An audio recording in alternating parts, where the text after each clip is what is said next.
Exide battery घ्यायची आहे? चला तर मग विट्यातील नेवरी नाक्यावरील एक्साइड बॅटरी व सर्व कंपन्यांचे इन्व्हर्टरचे सेल्स अँड सर्व्हिस सेंटरमध्ये। आमचा पत्ता diamond battery, Shri Ganesh battery, Nevari Naka, Vita. Proprietor Shankar Nana Mohite. संपर्क 77 500 58 005 व 94 224 10 172।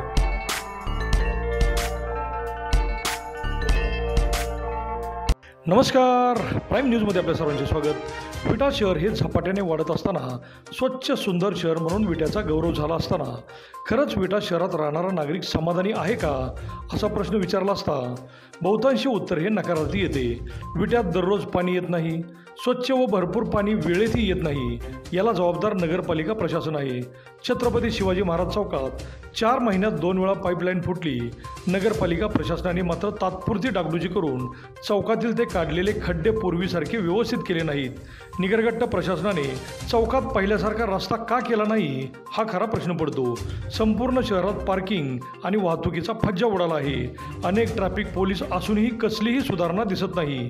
चौकातून Karad road, Mayani road, Khanapur road, Yashwantrao Chavan पुतळा आदी रस्त्यांवर वाहनांची प्रचंड गर्दी होते। कुणीही रस्त्यावरच वाहने उभी करतात, त्यावर वाहतूक पोलीस कसलीच कारवाई करत नाहीत। आणि मग कारवाई केली तर मग पुन्हा ट्रॅफिक जामचा प्रश्न निर्माण का होतो? खानापूर रोडवरील महामार्गावरच खाजगी ट्रॅव्हलचा थांबा हा सामान्य नागरिकांना अडचणीचा ठरत आहे, त्यावर पोलीस गप्प का आहेत? खानापूर रोड ते सावरकर नगर रोडवर एका बाजूला नेहमी वाहने उभी असतात, त्यामुळे त्या रोडवर कायम वाहतुकीला अडथळा होत आहे। पोलीस काय करतात हाच खरा प्रश्न आहे। तिथे रस्त्याच्या कडेला टपऱ्यांचे अतिक्रमण झाले आहे। नगरपालिकेने त्यांना रीतसर परवानगी दिली आहे का? तक्रारी करूनही निगरगट्ट प्रशासन शांत का? सराफ पेठेत रस्त्याच्या दोन्ही बाजूला इतक्या दुचाकी असतात की तिथे चालणेही मुश्किल होते। बाजारच्या दिवशी तर प्रचंड गर्दी पाहायला मिळते। नगरपालिका व पोलीस प्रशासन का लक्ष देत नाही? सराफ व्यावसायिक हे बाजारच्या गर्दीला कंटाळून सोमवारी सुट्टी घेण्याच्या विचारात असल्याचे समजते। व्यावसायिकांनाच दमदाटी करत त्यांच्या दुकानासमोर वाहने लावली जात आहेत। मायनी रोडवरील खाद्यपदार्थांच्या गाड्यांनी तर पूर्ण रस्ताच व्यापलेला असतो।